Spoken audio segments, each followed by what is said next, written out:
One aircraft transformed the world. Request permission to carry out a high-power ground run. With 2 decks, carrying over 500 passengers. And wings the width of a football pitch. It was twice the size of any airliner before. The Boeing 747. Affectionately known as the Jumbo Jet. Okay, going up on 1 and 4. It's still an engineering marvel. It's just awesome, the power of these things. Now, as 1747, Victor X-Ray is stripped to its bare bones and given the biggest overhaul of its life, there's a rare opportunity to explore deep inside its hidden features. Wow, this is pretty cramped. That is massive. A 200-strong team of highly skilled engineers take on the challenge of checking over 20,000 parts of this mighty aircraft. If we don't take that out now, that crack will just run and run and run. Safety is paramount in this finely balanced machine. Every component from its engines to its kettles must be intricately examined for damage. The amount of knowledge and experience we need to learn is just incredible. I've got 3 children, they're very proud that Mummy works on airplanes. Well, when you see it barreling down the runway as well, 140, 150 knots, you think, I did them bolts up. And we'll reveal what happens to a Jumbo when it reaches the end of its working life. This is Engineering Giants.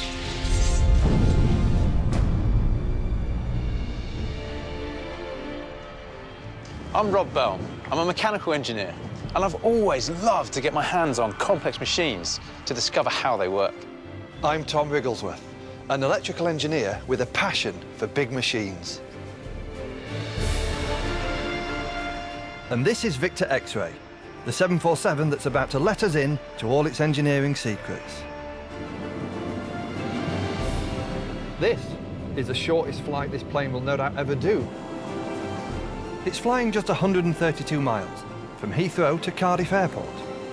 And in a few moments' time, this is where the 747 will arrive. This enormous maintenance hangar.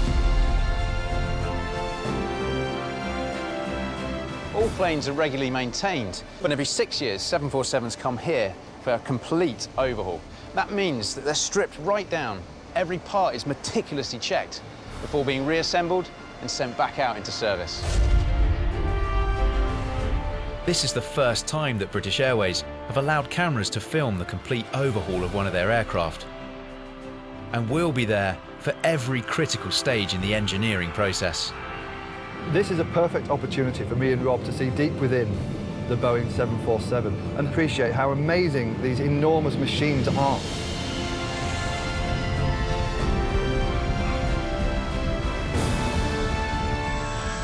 So there's your aircraft coming now. Victor X-Ray was the 1,172nd Jumbo to be manufactured by Boeing. It was delivered to the airline 14 years ago and has since flown 36 million miles, equivalent to 1,500 times around the world. So we can have the shutdown checks, please. As Captain Doug Brown shuts down the engines and hands the plane over to the Cardiff engineering team, I've been offered a rare glimpse inside the flight deck. Hey Doug, thank you for letting me in here. This is No problem. well, it's every boy's dream, isn't it? Absolutely. Every boy's dream. What is the least used or pressed switch? To be honest, very few of them get used in flight. When the 747-400 was designed in 1989, it moved from being a 3-crew airplane with a flight engineer's panel there, which had thousands of buttons, dials and gauges, and a full-time flight engineer, to an automated 2-crew airplane with just 2 pilots. So this is a simplified version? This is, in some ways, yes, but what's going on behind the scenes is quite complex. The actual heart of the airplane is this flight management computer. And what that allows us to do is to program the airplane and the autopilot of the aircraft with a lot of the information before flight, And then as we go through the flight, we're actually using the flight management computer to control the aircraft as much as anything else on the airplane. In the case of raw flying, what's the minimum amount of controls you'd need? In the absolute worst case, you can fly the aircraft using these three basic instruments here. Okay. Altimeter horizon, airspeed indicator and altimeter. Okay. I don't know of any case where a 747's got down to flying on those instruments. There is a huge amount of redundancy built into the airplane.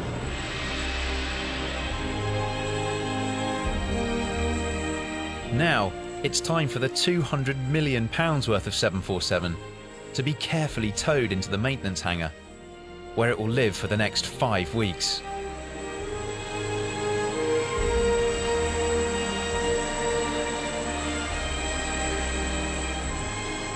I always wondered what it'd be like to be part of the ground crew at Heathrow. I'm guessing getting a bit of a feel for it now.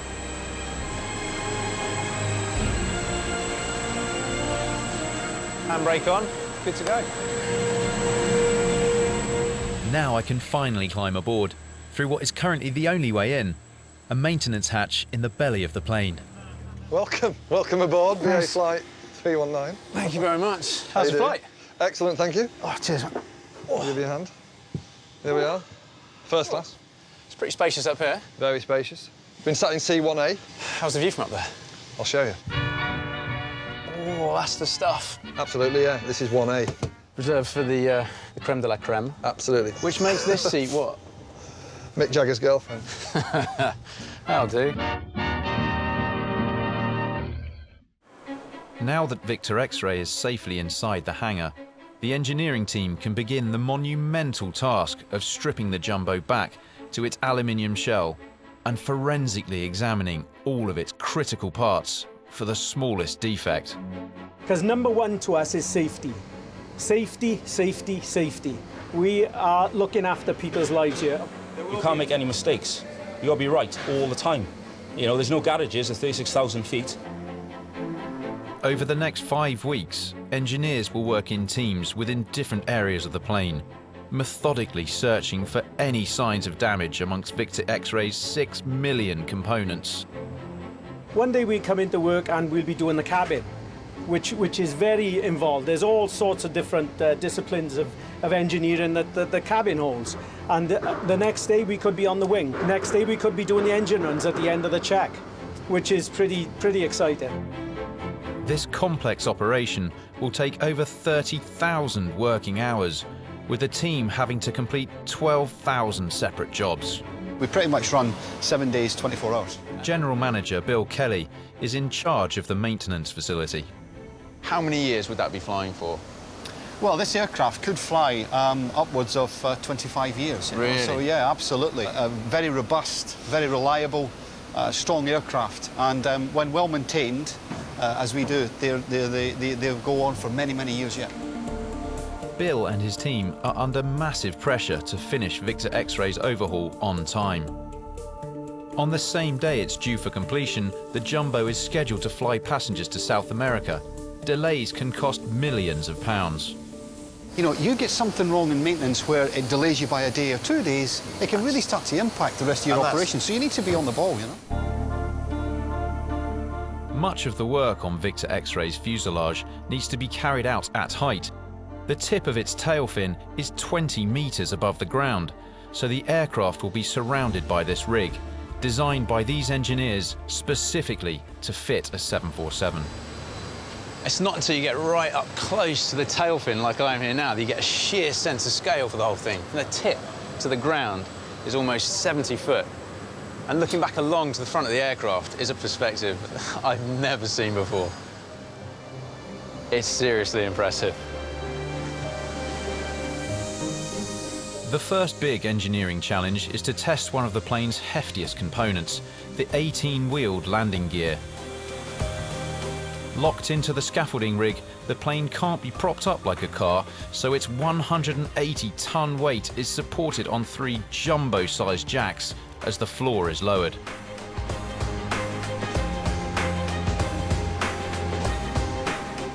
So I can see clear ground now between the wheels and the floor.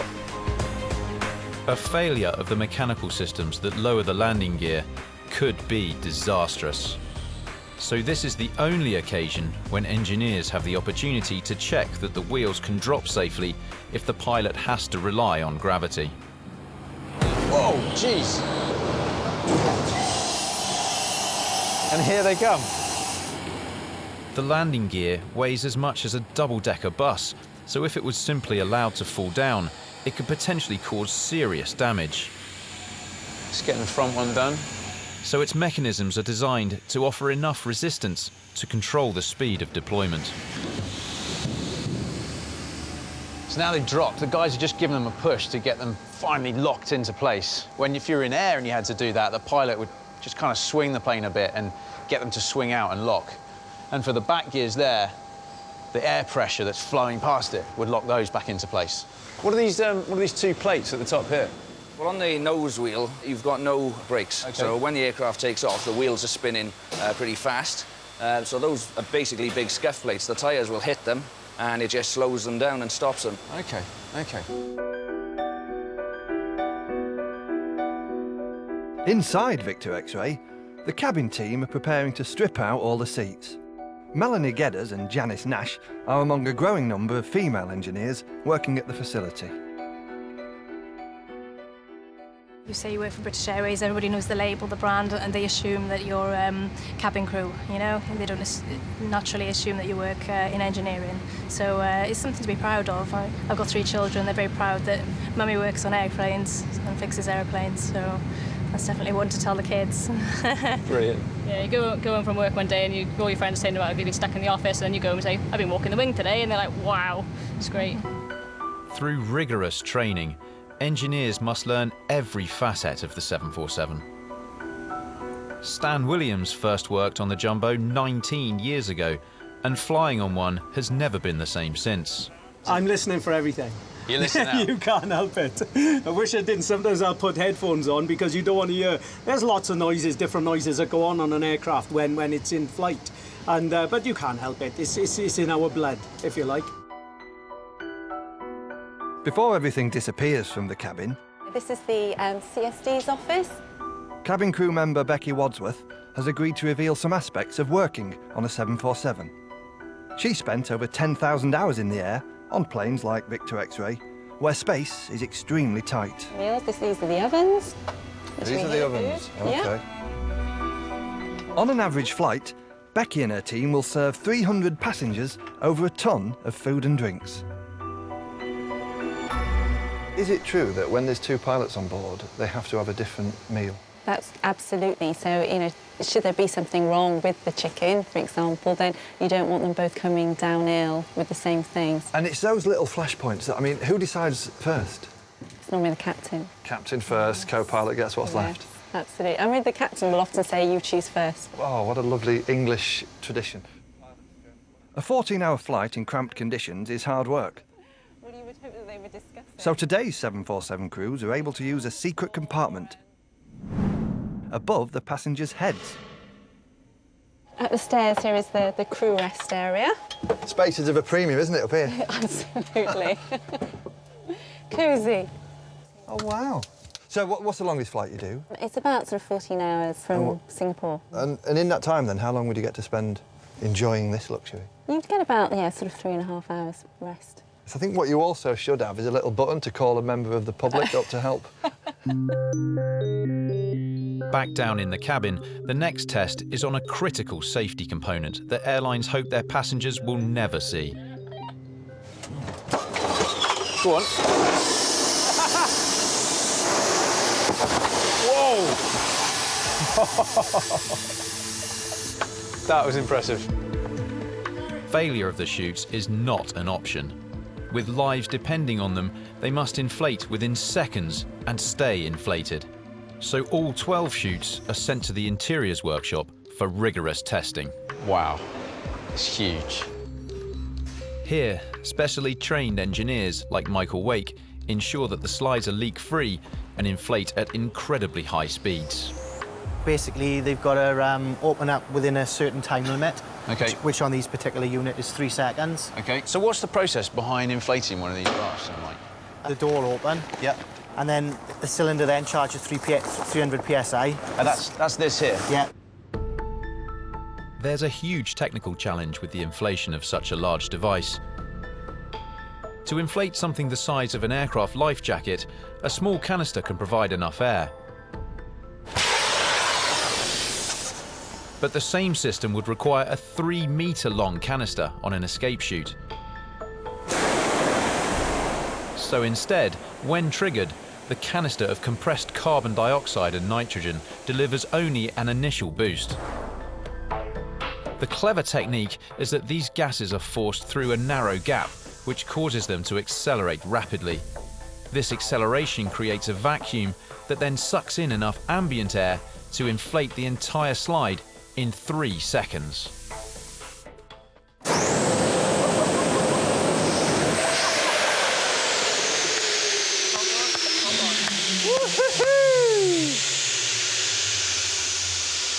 That was pretty quick. Yep. 3 seconds, we happy with that? Yep. Wow. And look at it, I mean, it's solid there. Absolutely solid. Testing the escape chute is the easy part.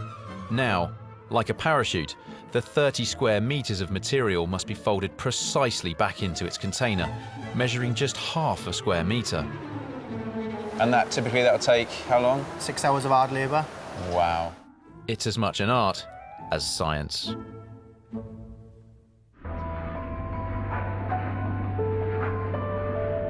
It's all too easy to take flying for granted. As passengers, we're oblivious to the fact that the enormous metal tube we're travelling in is flying through the air at close to 600 miles an hour, and at a height similar to Everest, an atmosphere unable to support life. Engineer Gavin Beverstock is showing me how Victor X-ray pumps air from its engines into the cabin to create an atmospheric pressure similar to conditions on the ground. Due to rise in altitude means a decrease in pressure, but also due to comfort for passengers, it has to be maintained, because obviously when we're on the ground we're at 14.7 psi, and as you're rising through the air, it reduces down, and once you get below 10 psi, it's not very comfortable. You can start having breathing problems, and your air is so thin that you will struggle. But the greater the pressure of air that these pipes pump into the cabin, the stronger the fuselage needs to be. That would add weight to the aircraft. So there's a compromise. Planes usually fly with a pressure equivalent to between 6,000 and 8,000 feet, comparable to the world's highest cities. That means reduced oxygen, and is one of the reasons we often feel tired on a flight. Pressurizing the cabin can also cause metal fatigue, because as air is pumped in and out of the aircraft, its fuselage expands and contracts. You can see all the dimples along the skin of the plane, which when it's pressurized up in the air, all gets smoothed out. It's a pretty amazing bit of engineering, but this frequent flexing of the fuselage can cause cracks. It's one of the major reasons why Victor X-ray is undergoing this intensive operation. In order to thoroughly examine every inch of the airliner's internal shell, engineers have to remove almost every fixture and fitting inside the cabin. Some 747s can take over 500 passengers, but airlines can use tracks in the floor to choose their own seating plan. On Victor X-ray, Mick Gregg and his team must strip out 299 seats. Mick, with the right Allen key, to just sort of steal yourself a bit of extra leg room in flight? Would that, yeah. No, it wouldn't. Not unless you got a ham and a drift with you as well. You'd never get past security, would No, you wouldn't. They are light. They're lighter than a settee, aren't they? Yeah. There you go, Tom. Done. Once removed, Victor X-ray seats are sent to the interiors workshop to be reupholstered and put through their paces by veteran seat tester Mark Jago. So is it your job then to sit in this chair, watch a few films, play a few games, and then say, yeah, yes, we're good? It's a terrible job, but somebody's got to do it. Back in the hangar, work continues in the cabin. All these side walls are yet to come out. All the dados on the bottom are all to come out. 300 floor panels must be removed. All the centre trough area there gets reworked. 180 window protectors and blinds taken out. and 140 sidewall panels stripped off. This is the skeleton of the plane here. This is the, behind here, that's the framework. Aluminium frame? Yeah, it's all aluminium. Won't have steel. Steel's too heavy. You want your aircraft to be as light as possible, don't you?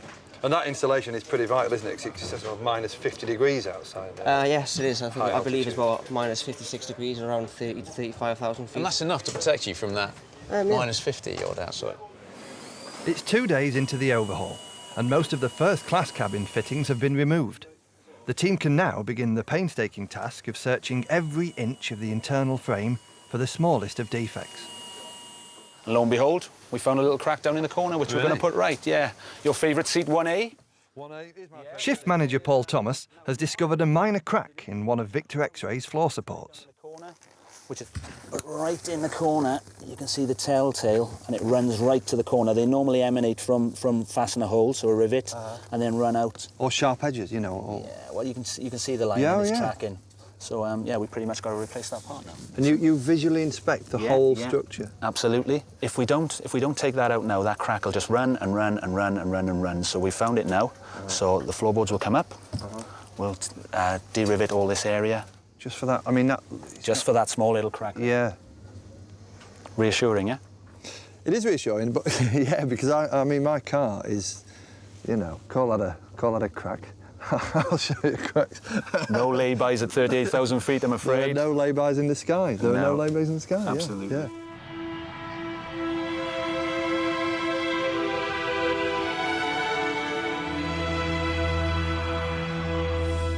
It's day 4 of the overhaul, and work's beginning on Victor X-Ray's largest components, its wings. Really, from wingtip to wingtip, we're looking at about 211 feet. So How big is that? a huge wingspan. That's about a football pitch, then? About a football pitch, yeah. Overseeing the work on the aluminium and carbon fibre wings is shift manager Chris Morgan. Obviously they're very sturdy, but there's quite a bit of movement, isn't there, in the actual... Yes, I mean, if you can see this movement there now, you get a total displacement up and down is about 32 feet. That's because you don't want a wing to be rigid. They need to allow for turbulence, they need to allow for airflow. How air flows around a wing is crucial to achieving flight, and yet, incredibly, even among experts there are different theories to answer the question, how does a plane fly? And most people have that question answered with Bernoulli's theory. And Bernoulli's theory suggests that air going over the top of the wing has to travel further than the air underneath. Because it's got to travel further, it speeds up. Because it speeds up, the air particles spread out and diffuse. This results in lower pressure above the wing than the pressure beneath. That pressure difference literally pushes the plane into the air. But this doesn't explain why planes can fly with symmetrical wings. In fact, it's the angle of the wing and the amount of air it deflects down that matters. Because according to Newton's third law, the air force downwards results in an equal and opposite force upwards onto the underside of the wing.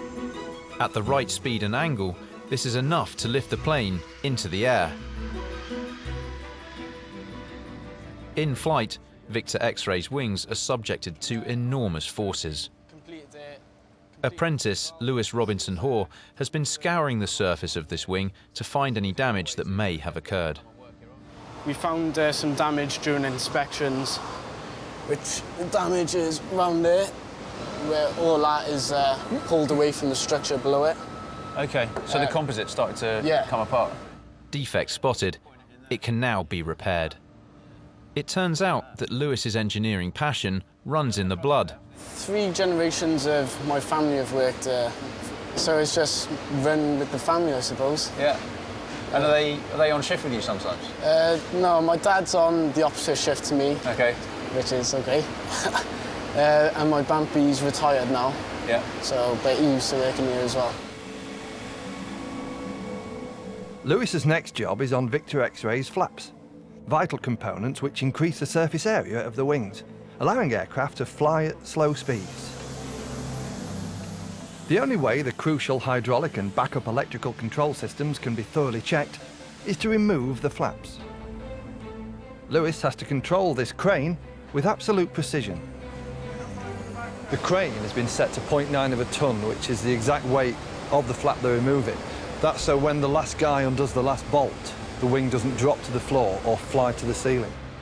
Is she off? OK.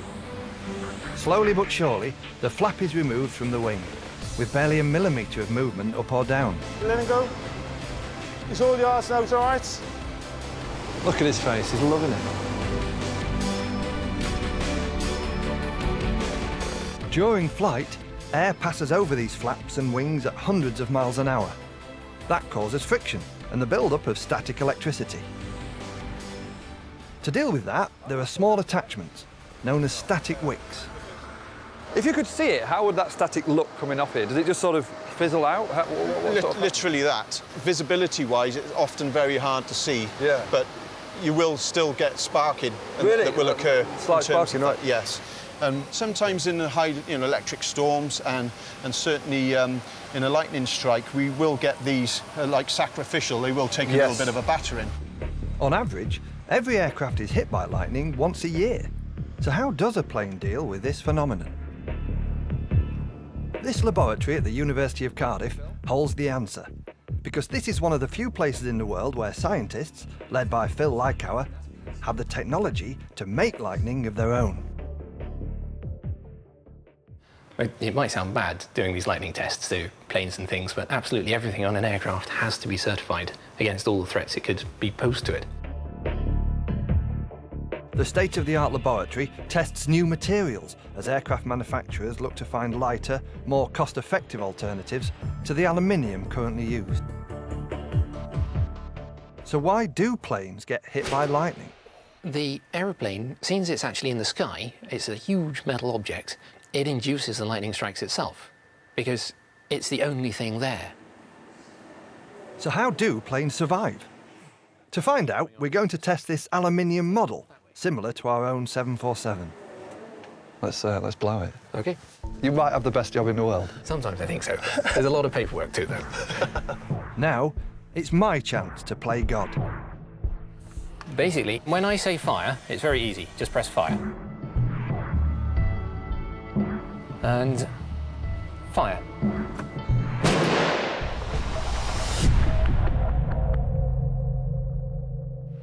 So as you see, the model aeroplane survived. It did. It looks perfectly intact.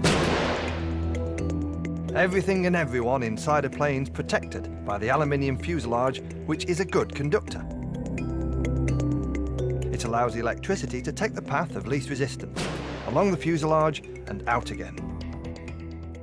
What would the passenger feel? They might hear a loud thump, but that's about it. They shouldn't feel anything at all. A graphic experiment illustrates the dangers of using a non-conducting material, in this case, plastic. Fire.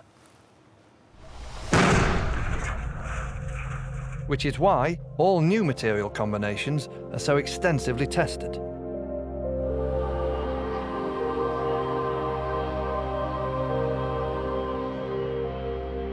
Back at the hangar, work to strip back the 747 continues. Today, engineers are about to reveal one of the parts of the plane that the public never sees. The nose cone, or radome as it's known, shields the aircraft's weather radar, which needs to be checked for corrosion. And it works on the radar principle, which is like a complicated echo. It fires out radio waves in a very, very fine focus. It fires a beam out and then listens to that beam coming back, which will bounce off any clouds or anything that's up ahead. And that information is fired out at different angles to allow a huge range of sight, which is fed back to the flight deck so the pilot can take whatever action he needs to take. Victor X-ray is now a week into its overhaul, and next, its most valuable components are about to be removed for closer examination. It is a big moment indeed. They're actually taking the engine off the wing. These things cost about £8 million each. The last thing you want to have happen is it come crashing to the floor. As experienced as he is, it's a nervous moment for team leader Scott Kroll. Like I started as an apprentice 10 years ago, and I've worked my way up to team leader. But I mean, even as a team leader now, the amount of knowledge and experience we need to learn is just incredible. And I think that's what keeps me going.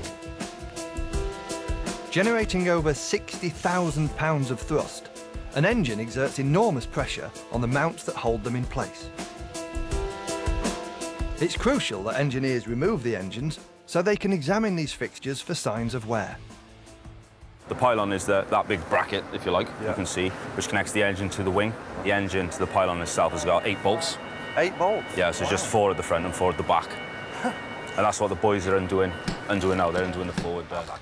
The 8 bolts are crucial in holding the engine in place, so each one will be sent to a laboratory and tested for weaknesses.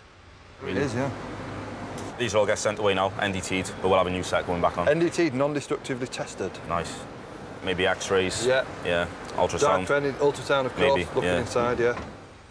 For the drop, the 7-ton engine is supported in a sling attached to the crane. It's an impressive operation to make sure this is all rigged up perfectly well, so nothing can go wrong. Yeah. You'll just be pushing it. I mean, it's heavy to push, or once now it's suspended, it's quite free? We're just supporting it. Obviously, we try not to. All the work is done by the crane. Yep. All right, so we let that do it. OK, clear, come down. It's all happening. OK, down. Scott and his team slowly lower the engine, making sure that all of its pipes are disconnected. To be honest, it seems like the tension is being transferred from the crane into the engineers here. You can see them all getting more and more focused as it slackens off. Going down again.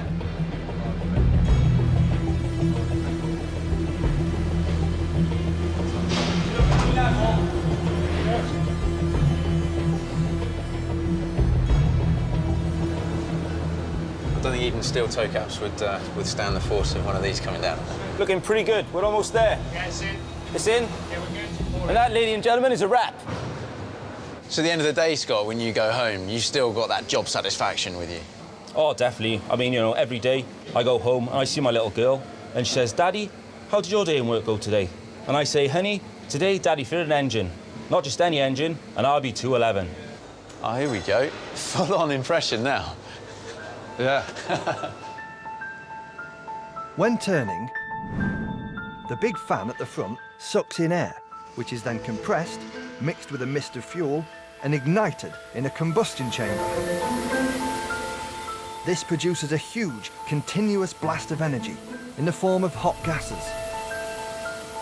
These are directed out of the back of the engine, producing some of the engine's thrust. The energy from the combustion is also used to spin the front fan faster, sucking more air in.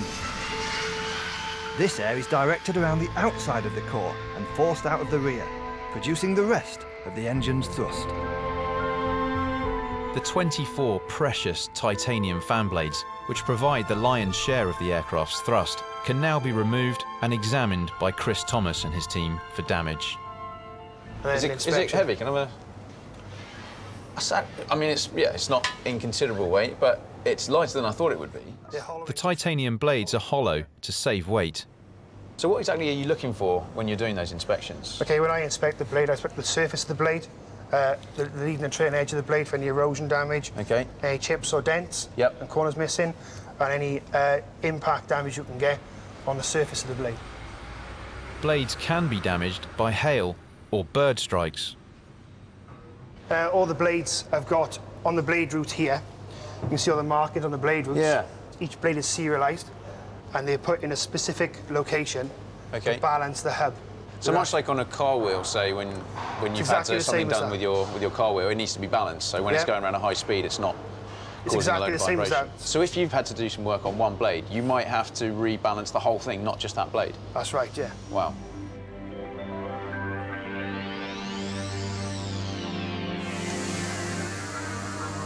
Fully loaded, Victor X-Ray needs approximately 120,000 horsepower from its 4 engines to get into the air. That's similar to the power of 1,000 family cars pulling this plane off the ground. It's just in through this hole here? Just in through that hole there. This one here? That one there, yeah. And generating that level of thrust is thirsty work. Wow, this is pretty cramped. I'm crawling up into the bowels of the 747 with engineer Phil Taylor. He will spend over 2 weeks looking for leaks inside the aircraft's labyrinth of fuel tanks.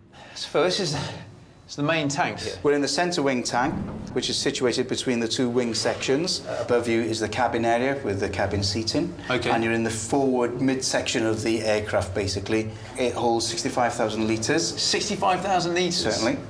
And is that all in this bit here? No, this is one compartment of 6 compartments going towards the rear of the aircraft. But there's more than one tank on a plane? There's 8 in all. So how much fuel are you looking at there across all of it? The fuel quantity for the whole aircraft is 216,000 litres. Well, that is massive. I mean, your average size car is what? I don't know, 60 litres, something 60 like that? litres, so approximately 3,500 cars you could fill with one jumbo full of aviation fuel. Victor X-Ray is now 2 weeks into its 5-week overhaul, and so far it's on schedule.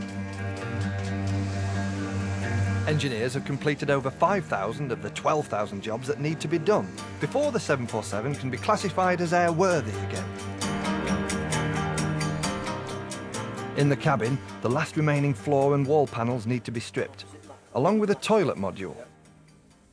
No, I'm good to go, Mick. Right, OK. I've been roped in to help. OK. Stinks, Mick. Did tell you that. Woo! Oh. Now, Mick, on a lot of old trains, I know that anything that was produced would just be dumped out onto the track. And from that, I think there's developed a sort of urban myth that suggests the same happens on planes. Has that ever been true? No, it ends up in the aft freights, which is right down the back of there. Right. Got 4 tanks. I last met Mick removing all the seats. And I wondered if working on aircraft for 19 years made him feel more or less comfortable about flying in one. I love flying anyway, so I mean, it doesn't bother me in the slightest. I've always loved flying. But the wife doesn't like flying at all. Oh. So, I mean, we go on holiday to Lanzarote or something like that, and we sit there and the flaps will go down, and I'm sort of there, I'll go... Just grip in your hand. That's the flaps going down, and she'll go, shut up, I don't want to know, I don't want to know. Really? Yeah. In an industry where safety is paramount, even a toilet is a highly engineered piece of kit. As an electrical component that could cause a fire, it has to undergo stringent tests before it's passed fit to fly. The tests are carried out at the company's avionics facility outside Cardiff. Here, the hundreds of electronic gadgets used on a plane, from navigational aids and in-flight entertainment remotes to toilet flushing systems, are stripped, tested and calibrated by highly skilled engineers like Martin Jenkins. So, what happens when you go to the toilet on an aeroplane, Martin? Right, when you actually finish what you're doing, you press your little button which is on the side of the toilet in the cabin. It is. There's a massive whooshing noise. That, which is what we heard earlier on the actual rig. You get a spray of water from the top, and the vacuum gets created in the bowl and sucks it all away. Above 16,000 feet, air pressure outside the plane is considerably lower than inside. By opening a small vent, the waste pipe and tank are brought to the same low pressure as outside, effectively creating a vacuum. This means that when a seal on the toilet bowl is opened, anything in the bowl is sucked away into the pipes and waste tanks. When you're flying, Martin, when you go to the toilet in the air, you must have an ear now for what is the perfect flush. That's a good point, actually, because sometimes you might get an actuator that is actually working, but not to the full capacity. And as you just said, you can pick it up as you're listening to it. When the actual flush cycle, you might not hear it, but I probably would, yeah. And the other guys that work it as well.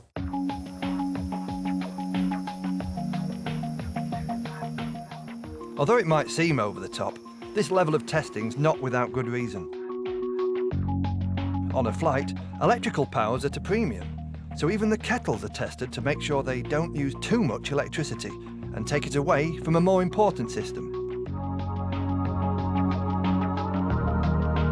Engineer Simon Orcock is currently checking that these kettles draw the correct current while taking the exact time to reach the precise temperature to make a perfect cup of tea. We boil it at 83 Celsius plus or minus 2 Celsius. The board of tea tasters have decided. If you get a packet of say, PG tips or whatever, it says boil a kettle. It says hot but not boiling, doesn't it? Yeah. Oh, it's amazing. Even the kettles are over-tested. Yeah. When the 747 flew for the first time over 40 years ago, Many of these devices being tested here hadn't even been invented. As technology has evolved, manually controlled cables and pulleys have been replaced by computer-controlled electronic signals transmitted by wires. Beneath Victor X-Ray's passenger compartment is the cargo bay, surrounded by the 172 miles of wiring that connect all the plane's complex systems. Just looking around, there are miles and miles of wiring here. Many of these cables flow from the pilot's controls to these vital computers, currently being examined by avionics engineer Nick Jordi. The first 747s were designed back in the 60s. I presume those wouldn't have had any of this? No, the racks were built, but it had totally different boxes on. The boxes were much more primitive than they are now. So how would what these boxes do now have been done back then? Well, a lot of the functions done by these boxes used to be done by the flight engineer. That role's redundant because it's of all these been guys? Done by them, yeah. There's a thought. Machine taking over man's job. It's now just 3 weeks until Victor X-Ray is due to fly again. As it's been stripped bare, I've been able to see how the aircraft's intricate flight controls work, delved inside its complex engines, and experienced the impressive mass of its landing gear as it was tested. But could the plane's computers I've just seen control all of these without a pilot? I'm really interested to see if it could actually fly itself. I'm heading down to London to see pilot Doug Brown, who flew Victor X-Ray to Cardiff. He's going to demonstrate a 747's autopilot in one of the airline's £8 million flight simulators. Right, I'll just give you a chance to fly the airplane manually for a little while. As we're climbing away. Progressing away. And then what we'll do is we'll put the autopilot in, we'll bring it round and we'll do an automatic approach and an auto land onto this runway. Okay, so essentially there are 3 planes to be thinking about. One is pulling back to be able to lift off vertically. You've got the steering and the pedals to keep yourself down the runway on that plane. But then you've also got on this horizontal level as well to keep control. What does this control? All 4 of the engines. So engines 1 to 4, forward thrust on there, and you can see the engines spool up. Oh, here we go. It's actually on there. Yeah. Okay. Now I'm going to put full power on.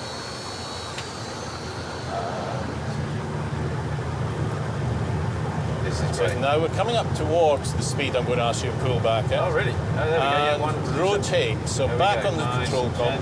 Don't turn the stick while you're rotating. Keep it in the middle.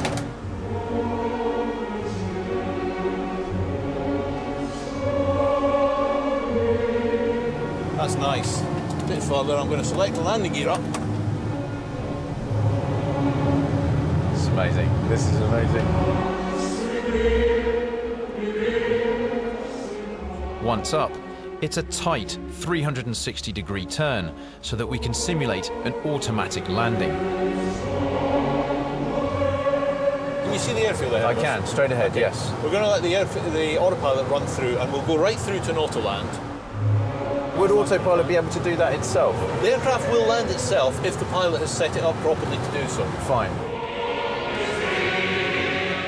The autopilot is now controlling the 747's approach to the runway, altering the pitch and direction of the aircraft.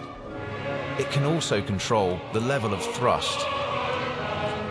But the autopilot cannot extend the wing flaps, which slow the aircraft down, or deploy the crucial landing gear. 50. Now it's going in. You see it? 30. Okay. Only then can the 747 land itself, although the autopilot cannot apply the brakes. So now you stick the reverse thrust on? We do. Okay. And that? A little bit of brake. That's it. Fantastic. The 747 is a remarkably intelligent machine, but it still requires skilled pilots to fly it. And it's the high level of training which is one of the reasons why flying statistically remains so safe. Another reason is that the airline industry has learnt valuable lessons in rare accidents through an iconic component housed in the tail section of a plane. Here they are, 2 black boxes. This on the right is the data recorder, records all the telemetry of the flight. And on the left is the voice recorder, which records all the pilots' voices. The two black boxes are regularly tested at BA's avionics lab, where I met up with engineer John Davies. This is a black box, but as you can see, it's not actually black, it's painted orange. And that's because it's clearly identified in any incident. It's a big old tape recorder. It is a big tape recorder. That's what basically it is.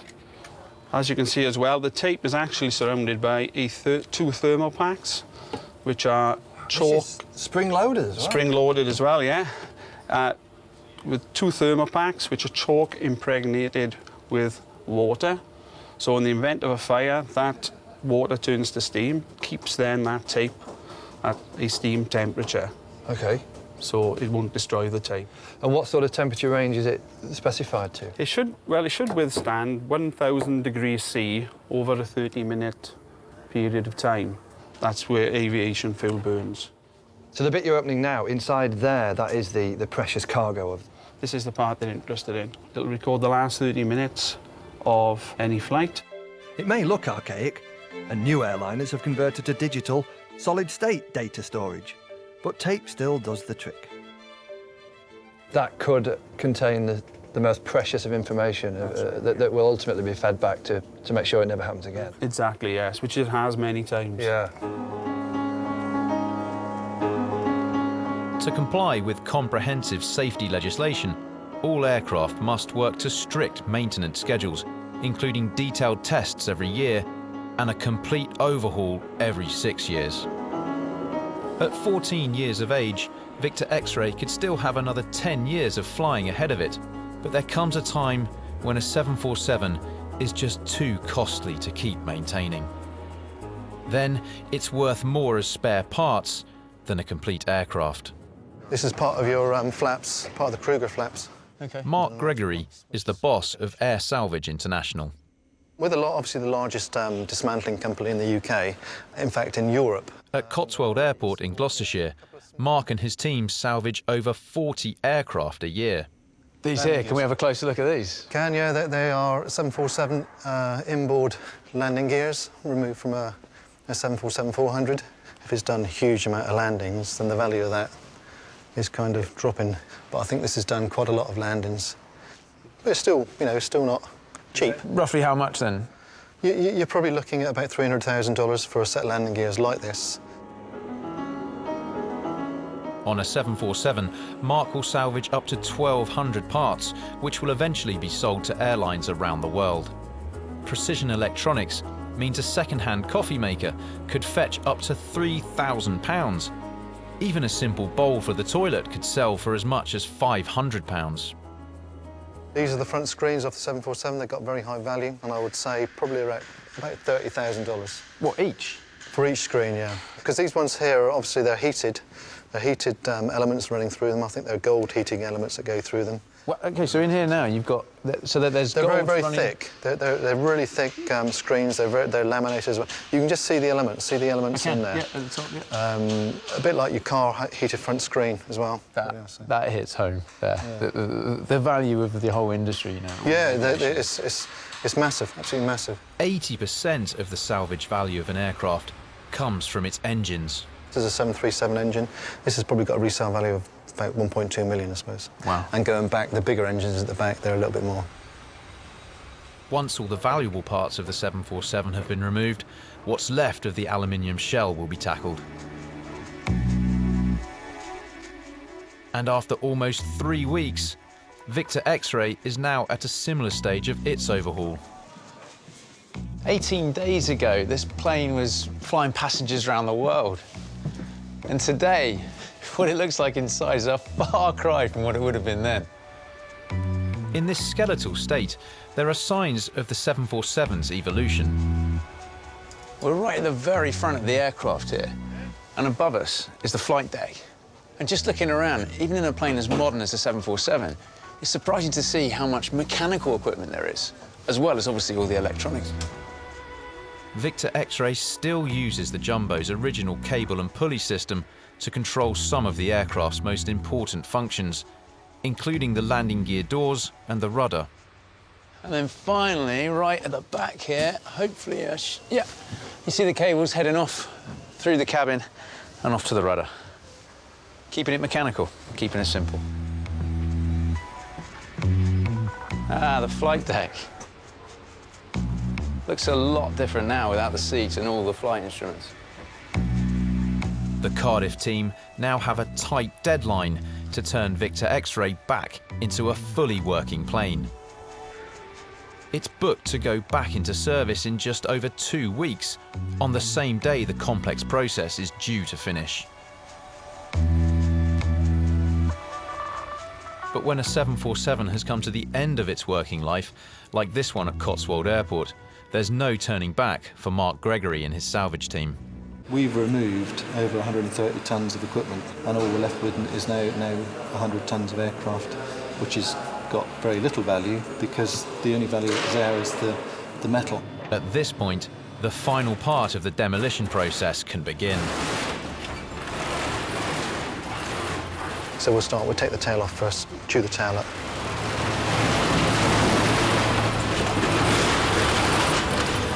And then we'll work forward. And the outboard of the wings into the fuselage.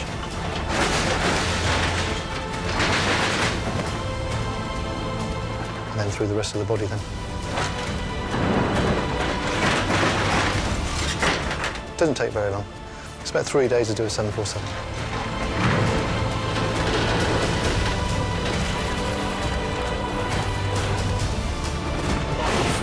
It really is all the guts and the veins and everything just being pulled out of the whole machine. Look at that.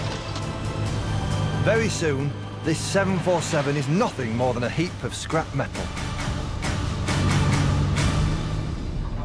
So this is £200 million worth of plane reduced to probably the most expensive pile of scrap I've ever seen in my life. Only a few recognisable fragments of the aircraft remain. So this is a leading edge, and this is... That's aluminium. Well, there you go, you can see it here. Yeah. It's thin, but pretty... I mean... Takes some battery, though, doesn't it? Yeah, that's pretty durable. Then as the wing moves back, it doesn't need to be as strong, so they make it out of this lightweight stuff. There you go, yeah. Engineering being led by nature, isn't it? Honeycomb. Look at this, though. You can see the thickness. It's so thin. It's like that. Some 747 flight decks are spared demolition to be used as the shell in the construction of flight simulators. Wow. Oh, yeah, this is a bit different. It's like a relic, isn't it? Look at that. This is proper kind of aviation history, how it all used to be. All these controls here is where flight engineer would have sat when you needed one. Obviously on Victor X-Ray, that's gone now. The remaining carcass of a 747 like this still has a recycling value worth up to £35,000. And although it's no longer pure enough to be used again in aircraft construction, as recycled aluminium, it does get to live another day. Once they've separated out the aluminium, it'll be sent away, smelted down and recycled, meaning what was once a fuselage of a 747 could be your next fizzy drink. Or even the frame of a bicycle.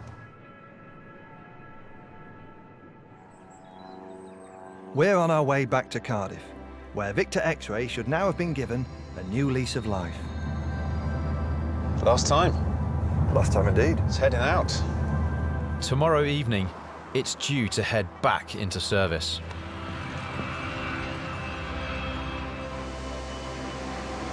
There it is, Victor X-Ray. Completely different, it's all back in.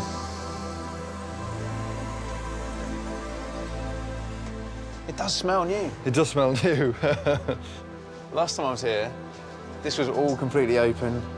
Yeah. It's all on again, the screens are running, good. Since arriving 5 weeks ago, engineers have replaced over 5,000 separate parts, including 11 brand new toilets. 386 square metres of new carpet has been fitted, along with 285 refurbished seats.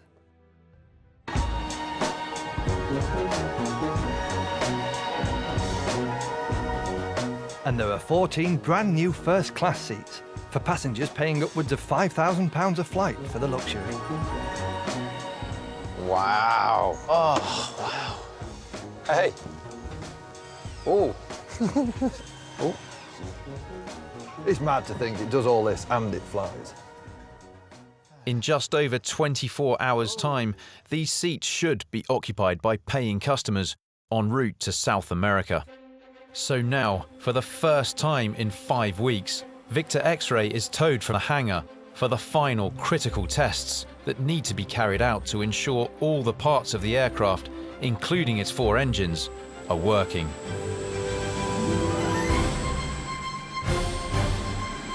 For Hugh Gibbs, this is the only occasion when an engineer gets to power up a 747 for real. So will we be moving anywhere when you put it up to almost maximum thrust? No, we've got the brakes on, and well, we can't do more than one engine at full power at a time. We have to do them one at a time. Really? So if you had all 4, we'd be taken off through the middle of Cardiff Airport? Yeah. Request permission to carry out a high-power ground run. OK, going up on 1 and 4.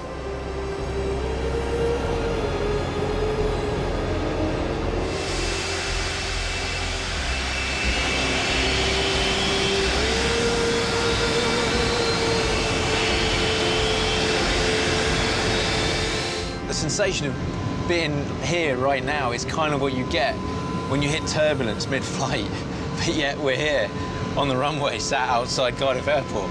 It's just awesome, the power of these things. That was a brilliant, fun experience for me, Hugh, but from a technical perspective, how did it go? All went well. We had no problems at all. Got the high power, it was lovely and smooth, and it passed all the tests that we needed to do, so. And does running those engines up to throttle like that get any less exciting any time? No, I've been doing it for about 5 years now. I still love it.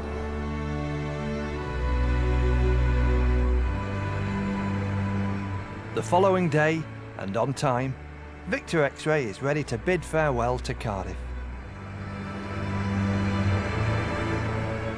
For the engineers, this is the moment when all the hard work pays off. Quite rewarding, you know, job ownership, you know, especially if you've been on it from start to finish and you think, you look back, I've done that, works, and well, when you see it barreling down the runway as well, 140, 150 knots, you think, I did them bolts up. You know, I've been in the industry of 20 years, and you'll never lose that pride and that feeling inside that, you know, you've been part of producing that product and keeping it safe. And obviously knowing that when the aircraft returns to Heathrow, the customer is then sitting on that aircraft and you know you've done your job well. After 5 weeks, over 30,000 working hours, and 12,000 separate jobs, Victor X-Ray is ready once again to take to the skies.